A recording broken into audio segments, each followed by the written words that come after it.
You know that sound? It's super relaxed, but at the same time, it feels revolutionary. That's reggae, right? It came out of Jamaica back in the late 60s. So, what is it about this music that gives it such a powerful, unique vibe? Let's get into it. I mean, really, what gives reggae that almost hypnotic feel? It's this amazing rhythm that, yeah, it gets you moving for sure, but it also makes you stop and think. That's the real question we're tackling today. We're going to break this whole thing down. Because you see, reggae is so much more than just a collection of sounds. It actually grew out of earlier Jamaican music, think ska and rocksteady, but it became something bigger, you know? It turned into this massive cultural force. It's a rhythm that has a powerful message literally woven right into its DMA.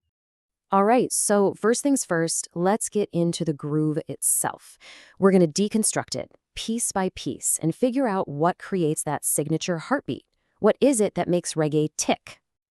Okay, so it all kicks off with this thing called the one-drop rhythm. This is the absolute soul of the sound. Now, in most of the music you probably hear every day, the big emphasis is on the first and third beats. Well, reggae just flips that whole idea on its head. It puts the main punch, the main emphasis, right on the third beat of the measure.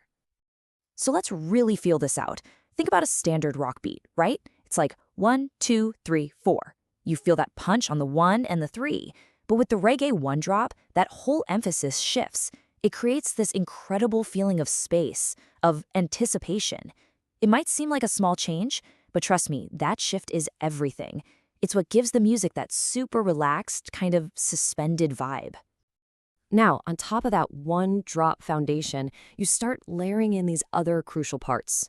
First, you've got the skank. You know that sound? It's that short, choppy guitar chord that hits on the offbeats.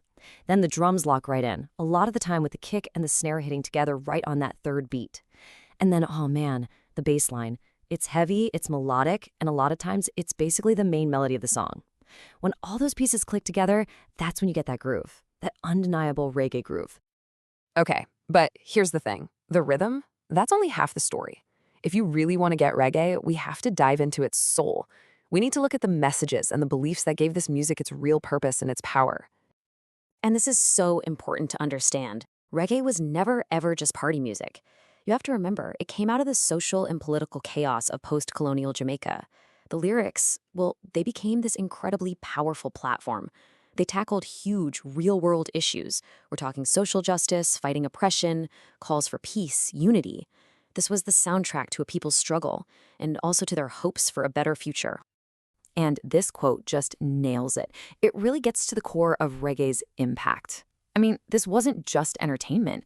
For a lot of people, it was a lifeline. It was a true source of empowerment, a powerful voice that was demanding freedom and real change, and not just in Jamaica, but all around the world. And you absolutely cannot talk about reggae without talking about its deep, deep connection to the Rastafarian spiritual movement. Rastafarianism is all about emphasizing African identity, unity, and faith in Jah, which is God. The music, it became the main way these beliefs were spread across the globe, along with those iconic symbols we all know, like dreadlocks and the colors green, gold, and red. All right, so for our last section, let's look at how this sound from a pretty small island created this massive global legacy. I mean, it's an echo you can still hear in music all over the place today. And that's what's so incredible, right? This rhythm did not stay in Jamaica.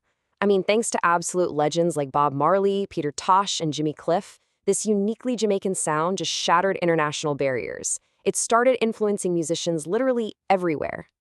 And you know, reggae didn't just pop up out of nowhere. It has a whole family tree. It evolved from the much faster ska music and then the smoother sound of rocksteady. But what's really cool is that reggae then became the source for a ton of new genres. I mean, it directly led to the trippy, studio-heavy sounds of dub, the high energy of dancehall, and even the global beast that is reggaeton. But wait, the influence didn't stop there. Not even close. Think about it.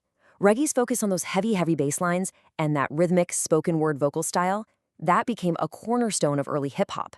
Its rebellious spirit and its social commentary, that totally resonated with the punk scene. And that infectious groove has been borrowed for countless pop and electronic tracks.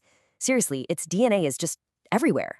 So when you put it all together, whether you're talking about that unique one-drop rhythm or its powerful message of unity, it's pretty clear that reggae is way more than just music. It's a genuine global force. So here's a little challenge for you. The next time you're listening to, well, pretty much any kind of music, listen closely. Listen for that little guitar skink on the offbeat, or for a bass line that's just a little bit heavier, a little more melodic. Because it really leaves you with one big question. Where are you going to hear reggae's echo next?